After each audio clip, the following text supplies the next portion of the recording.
Hi అండి, మేము ఖమ్మం నుండి రామప్ప టెంపుల్ని విజిట్ చేయడానికి వచ్చాము. మాకు అనుకోకుండా మీ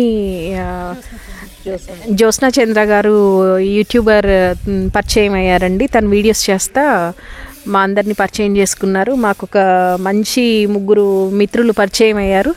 చాలా ఆనందంగా ఉందండి. మీ యూట్యూబ్ ఛానల్ మంచి అభివృద్ధి చెందాలని కోరుకుంటున్నాను. మేము కూడా మీతో మీ కిట్టిల్లో జాయిన్ అవుతామండి. Very happy. Thank you. Dear subscribers, ఇప్పుడు ఒక స్పెషల్ టెంపుల్కి వచ్చాము. కనిపిస్తుంది కదా మనకి ఒక మంచి టెంపుల్. ఎవరన్నా గెస్ చేశారా ఏంటి టెంపుల్ అని? చూడండి ఒక్కసారి. ఇది రామప్ప టెంపుల్. పాలంపేట అనే విలేజ్లో ఉంది. ములుగు డిస్ట్రిక్ట్, వరంగల్ దగ్గర ఉంటుంది. ఇది చాలా అద్భుతమైన టెంపుల్. ఈరోజు ఇక్కడికి వచ్చాము మనము చూడడానికి. ఇదంతా కూడా చాలా స్పేషియస్గా ఉంది. చాలా పెద్ద ఆవరణ ఉంది. ఎంతోమంది పర్యాటకులు కూడా వస్తూ ఉంటారు. ప్రతిరోజు నిత్యము కూడా ఎంతోమంది వస్తూ ఉంటారు. చూడండి ఎంత పెద్ద ఆవరణ ఉందో. సో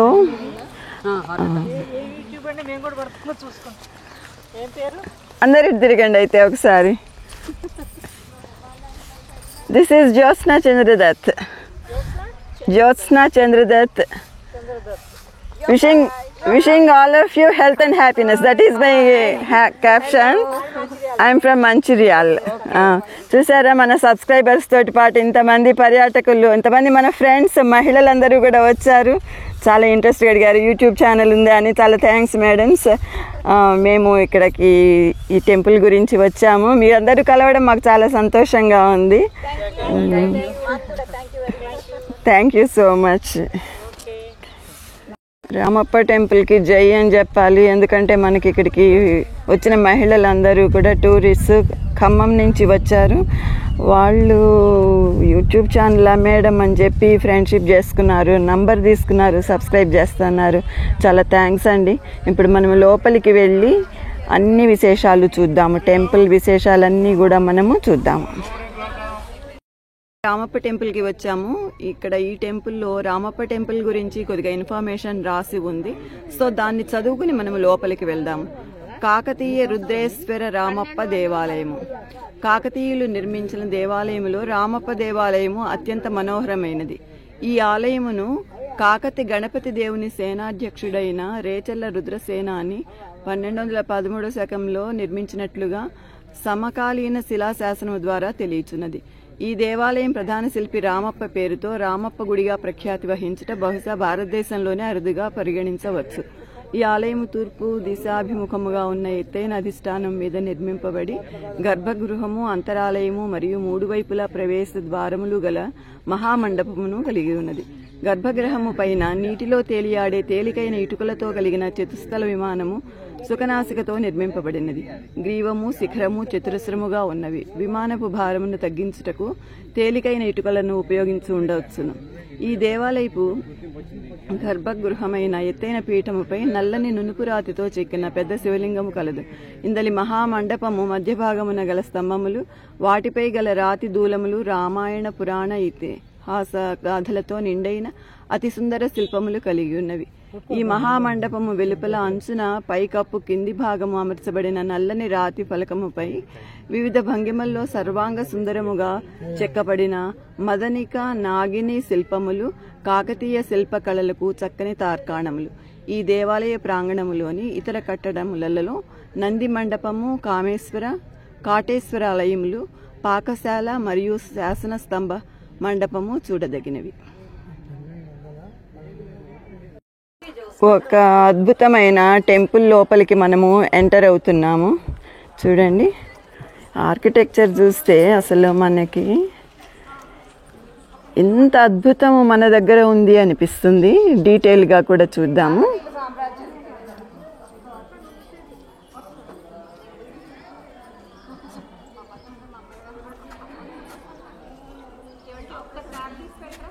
చూసారా ఎంత బాగుందో. వచ్చిన ఫ్రెండ్స్ అండి, చూడండి మనకి ఇక్కడ ఫ్రెండ్స్ అయిపోయారు. వాళ్ళలో వాళ్ళే ఫ్రెండ్స్ కాదు, మనకి కూడా ఇప్పుడు ఫ్రెండ్స్ అయిపోయారు. మన ఖమ్మం ఫ్రెండ్స్ మనకు కొద్దిగా ఇన్ఫర్మేషన్ ఇస్తారు ఈ టెంపుల్ గురించి. మేడం చెప్పండి. అంటే ఇది రామప్ప టెంపుల్. ఇది కాకతీయుల సామ్రాజ్యము. మామూలుగా వీళ్ళు ప్రతాపరుద్రుడు, ఝాన్సీ రాణి ఇది వీళ్ళు పరిపాలించిన ఇది. మొత్తం అంతా మహమ్మదీయులంతా వాళ్ళు అన్నీ మన ఈ శిల్పాలు అన్నీ శిథిలం చేసేసారు పాపం. మళ్ళీ ఈ ఆర్కిటెక్చర్ వాళ్ళు అన్నీ దాన్ని అంతా చాలా బాగా దీన్ని తీసుకొచ్చి దీన్ని అభివృద్ధి చేశారు. ఇంకా ఈ టెంపుల్ శిల్పకళ చూసారా ఎంత బాగుందో, ఎంత నైస్ చెక్కడాలంటే ఇది వరకు రోజుల్లో ఎట్లా చెక్కారు అనిపిస్తుంది. ఇంత నైస్గా అంటే మన కంట్రీలో ఉన్న శిల్పకళ ఎంత బాగుంటుంది, ఎంతమంది ఆర్టిస్ట్ ఎంత టాలెంటెడ్గా ఉన్నారు అనేది కూడా మనకి కనిపిస్తూ ఉంటుంది. దగ్గర నుంచి కూడా చూద్దాము, కానీ దగ్గర నుంచి చూస్తే అంత బ్యూటీ రాదేమో. దూరం నుంచే ఈ టెంపుల్ బ్యూటీ అంతా కూడా, స్కల్ప్చర్ బ్యూటీ అంతా కూడా కనిపిస్తుంది.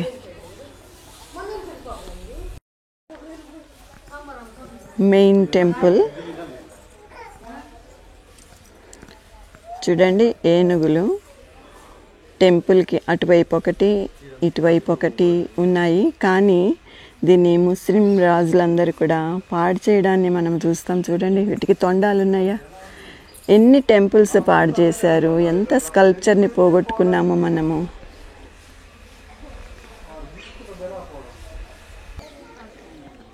నాలుగు వైపులా కూడా ఎంట్రన్స్ ఉంటుంది ఈ టెంపుల్కి.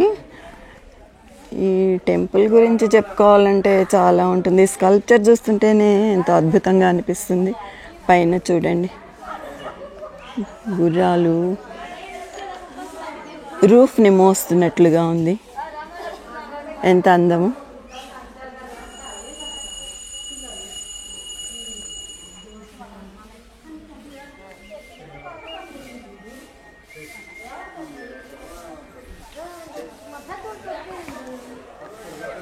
ఇది వరకు ఒక 10 years క్రితం ఒకసారి వచ్చాము ఈ టెంపుల్కి.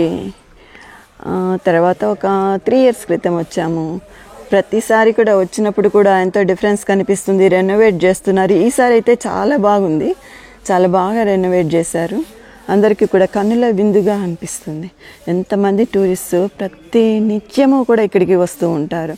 అందుకే దర్శనం కూడా మనకి మార్నింగ్ 6 నుంచి ఈవినింగ్ 6 దాకా ఉంటుందని కూడా ఉంది.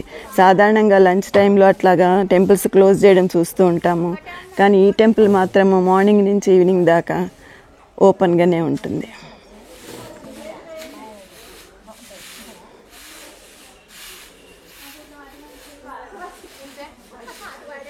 ఎంట్రన్సెస్ అనుకున్నాం కదా ఈ టెంపుల్కి. 4 ఎంట్రన్సెస్లో కూడా ఇట్లా ఎలిఫెంట్స్ని ధ్వంసం చేయబడి ఉన్నాయి. మెయిన్ టెంపుల్ ఎంట్రన్స్ వినాయకుడు 2 వైపులా ఉన్నాడు. శివాలయం అనుకుంటే ఎదురుగుండా నంది ఉంటాడు కదా. ఫస్ట్ నంది దర్శనం చేసుకుని వెళ్దాము. ఈ నంది దర్శనం చేసుకోవడానికి కూడా మనము కొన్ని స్టెప్స్ ఎక్కి వెళ్ళాలి. ఇక్కడ కూడా ఉండే శిల్పకళ చూడండి, అద్భుతంగా ఉంది. ఒక్కసారి స్టెప్స్ ఎక్కి పైకి వెళ్ళి నంది దర్శనం చేసుకుందాము. ఈ దేవాలయం ఆవరణ చుట్టూతా కూడా ఇట్లాగా ఇసుకనే ఉన్నది. చాలా తక్కువ టెంపుల్స్లో మనం ఇట్లా ఇసుక చూస్తాము. ముఖ్యంగా తమిళనాడులో కొన్ని టెంపుల్స్లో ఇట్లాగే ఉంటుంది. ఇక్కడ మెట్లు చూసారా ఎంత హైట్లో ఉన్నాయో టెంపుల్కి. ఇది వరకు రోజుల్లో ప్రజలు మనుషులందరూ కూడా 11 అడుగుల హైట్లో ఉండేవారుట. వారికి తగినట్టుగా ఈ మెట్లు కట్టుకున్నారు. ఇప్పుడు మన హైట్ తగ్గిపోయేటప్పటికి 6'2" మ్యాక్సిమం ఉండేటప్పటికి ఈ మెట్లు ఎక్కడము కష్టం అనిపిస్తుంది. టూరిస్ట్ అందరూ కూడా చాలా కష్టపడుతూ ఈ మెట్లు ఎక్కుతున్నారు. నంది దగ్గరికి వెళ్ళడానికి చూడండి 4 స్టెప్స్ ఉన్నాయి. ఈ 4 స్టెప్స్ కూడా ఎంత హైట్లో ఉన్నాయో చూడండి. చాలా పెద్ద నంది విగ్రహం.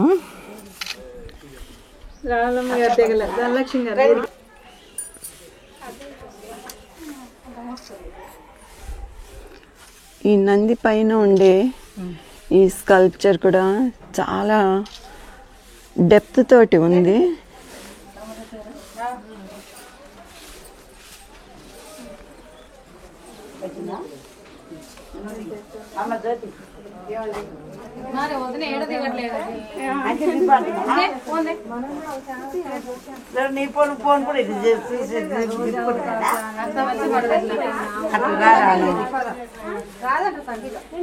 ఎంతో మంది పర్యాటకుల్ని విశేషంగా ఆకర్షిస్తూ ఎంతో మంది కూడా ఇక్కడ ఫొటోస్ తీసుకోవడానికి చాలా ఇంట్రెస్ట్ చూపిస్తున్నారు.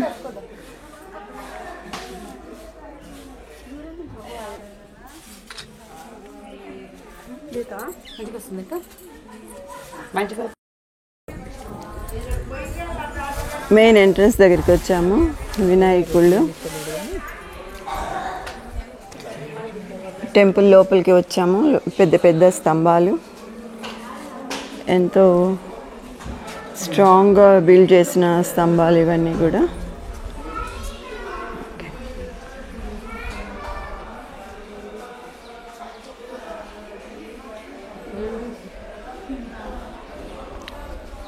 మెయిన్ టెంపుల్ అంటే మనకి అలా ఉండదు అనుకుంటాను, ఫొటోస్ అవి తీసుకోవడానికి.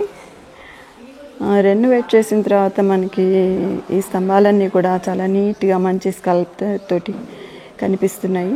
మరి ఓల్డ్ స్కల్ప్చర్ కూడా రెనోవేట్ చేయబడింది. అది వేరే కలర్, ఇది వేరే కలర్ ఉంది. కొన్ని స్తంభాలేమో బ్లాక్ కలరు, కొన్ని ఏమో మామూలు స్టోన్ కలరు ఉన్నాయి.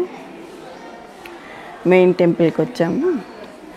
లోపల మరి అలా ఉండదు అనుకుంటాను తీసుకోవడానికి.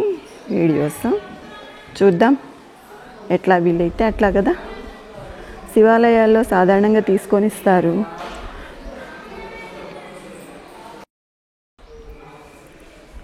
మెయిన్ టెంపుల్ లోపల ఉన్న ప్రాంగణం.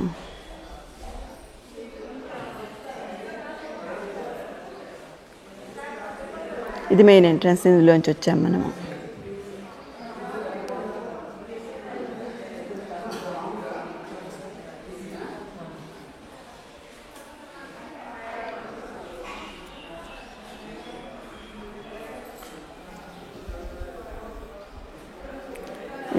దర్శనం అయింది. శివయ్య దర్శనము మనకి వీడియోలో అయింది. స్తంభాల కిందకి ఉన్న స్కల్ప్చర్ కూడా చూడండి. దేవతా విగ్రహాలు ఇట్లాగా ఉన్నాయి.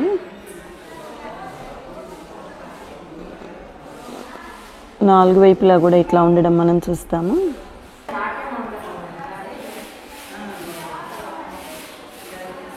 ఈ నాట్య మండపం కూడా ఎంతో విశాలంగా ఉంది.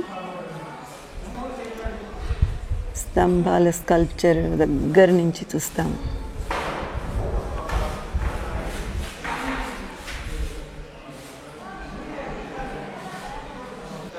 మెయిన్ టెంపుల్లోనే చుట్టూతా కూడా వివిధ దేవతల విగ్రహాలు ఉన్నాయి. అమ్మవారు అండ్ వినాయకుడిని కూడా ఇక్కడ చూస్తాము. లోపల చిన్న టెంపుల్ క్లియర్గా తెలియట్లేదు, చాలా పొడుగ్గా ఉంది. లోపల చీకటిగా ఉండటం వలన మనకి విగ్రహము క్లియర్గా తెలియట్లేదు.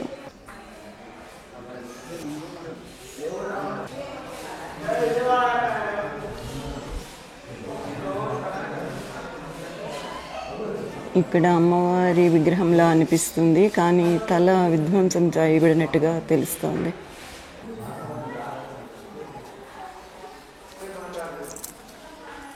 టెంపుల్ భాగమంతా కూడా మనకి విగ్రహాలతోటి నిండిపోయి ఉంది. ఇక్కడ కూడా మనం ఒక విగ్రహాన్ని చూస్తున్నాము, విధ్వంసం కాబడిన విగ్రహము.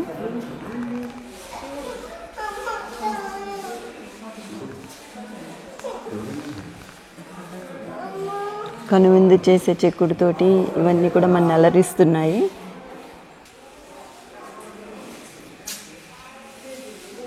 పర్యాటకులు అందరూ కూడా ఒక అద్భుతాన్ని చూస్తున్నారు. ఇక్కడ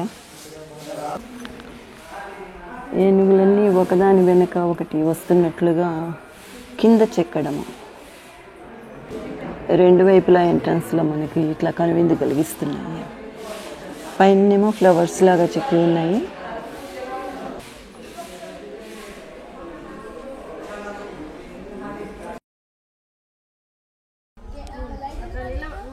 టెంపుల్ బయటికి వచ్చిన తర్వాత మనము ఇట్లా చూస్తాము.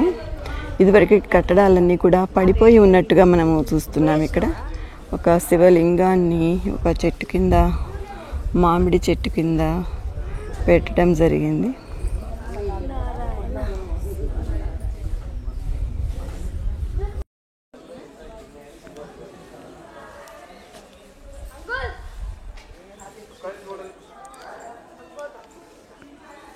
ఇంతమంది పర్యాటకుల్ని అలరిస్తున్న ఈ రామప్ప టెంపుల్ గురించి ఒక 2 మాటలు మాట్లాడుకుందాము. టెంపుల్ బయట మనం ఒక పెద్ద శిలాశాసనాన్ని చూస్తున్నాము. ఇందులో మాది ఏమి రాసిందో తెలియదు మనకి, ఎందుకంటే స్క్రిప్ట్ రాదు కదా. సో జస్ట్ చూడటము, ఎంజాయ్ చేయడము లాగానే ఉంది. ఇక్కడ మెయిన్ టెంపుల్ పక్కనే ఇక్కడ మనకి ఇంకొక చిన్న టెంపుల్ ఉంది. ఇక్కడ కూడా శివుడే ఉన్నాడు, శివాలయమే ఇది కూడా. మనకి మెయిన్ టెంపుల్లో విగ్రహము నల్లగా కనిపిస్తుంది, కానీ ఇక్కడ ఈ చిన్న టెంపుల్లో విగ్రహము తెల్లగా ఉంది అని చెప్తున్నారు. వెళ్ళి చూద్దాము. ఇక్కడ కూడా బయట ఉన్న ఏనుగుల పరిస్థితి ఇదే, ఎంత ధ్వంసం చేయబడ్డాయి చూడండి.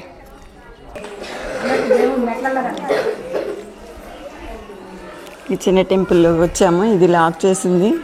మనకి ఇక్కడ ఎట్లాంటి రెస్ట్రిక్షన్స్ లేవు. నంది, ఇక్కడ కూడా నంది ఎంత బ్యూటిఫుల్గా ఉంది చూసారా.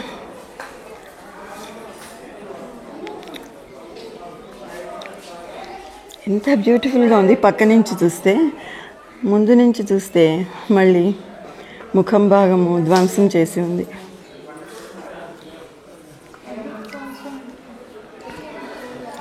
ఇంత మంచి శిల్పకళని ధ్వంసం చేయాలంటే ఎట్లా మనసొప్పుతుంది? ఎంత కఠిన మనస్కులైతేనే ఇట్లా ధ్వంసానికి పాల్పడతారు కదా. నంది చెవిలో మనకు కావాల్సింది చెప్తే జరుగుతుందిట, అంటే కోరికలన్నీ తీరుతాయిట. చూస్తున్నారా భక్తులు చెప్పడము. శివలింగము తెల్లగా ఉంది అని చెప్పారు బయట పర్యాటకులు కొంతమంది. మామూలు నల్ల శివలింగమే, కానీ సూర్యకాంతి పడడం వలన ఒక దీపంలాగా ప్రకాశిస్తోంది చూడండి. చిన్న టెంపుల్ కానీ మనకి కనువిందు చేస్తుంది. చాలా బాగుంది, చాలా పురాతనమైన టెంపుల్. ఎవరైనా స్థల పురాణం చెప్తే బాగుంటుంది అని చూస్తున్నాం, కానీ ఎవరు కనిపించట్లేదు. లేకపోతే మనమే చెప్పుకుందాం ఒక మాట. ఇక్కడ స్థల పురాణం ఎవరైనా చెప్తారేమో అని కొద్దిగా ట్రై చేశాము, కానీ గైడ్స్ మాత్రమే చెప్తారట, ఇంకెవరు చెప్పడానికి అవకాశం లేదు అన్నారు. సో మనకి తెలిసిన విషయాలు మనం చెప్పేసుకుందాము. 12వ శతాబ్దంలో 11వ శతాబ్దంలో మనకి కాకతీయులు పరిపాలించినప్పుడు, రుద్రదేవుడు ఉన్నప్పుడు ఈ ఆలయ నిర్మాణం జరిగినట్టుగా తెలుస్తుంది. రుద్ర అనే అతను క్రియేట్ చేశారు కాబట్టి ఈ టెంపుల్లో రుద్రలింగేశ్వర స్వామి అని కూడా అంటారట. రామప్ప టెంపుల్ అంటారు, రామలింగేశ్వర స్వామి అని కూడా అంటారు. అంతేకాకుండా రామప్ప టెంపుల్గా ఫేమస్ ఎందుకైందంటే రామప్ప అనే కళాకారుడు శిల్పి ఈ ఆలయాన్ని చెక్కడం వలన ఆ పేరు వచ్చింది. సో మనకి ఇన్ని డీటెయిల్స్ మాత్రమే తెలుసు. ఈ టెంపుల్ రామప్ప టెంపుల్గా ఫేమస్ అయ్యింది. శివుడి టెంపుల్ అని చాలామందికి తెలియదు, రాముడి టెంపుల్ అనుకునేవారు చాలా కాలము.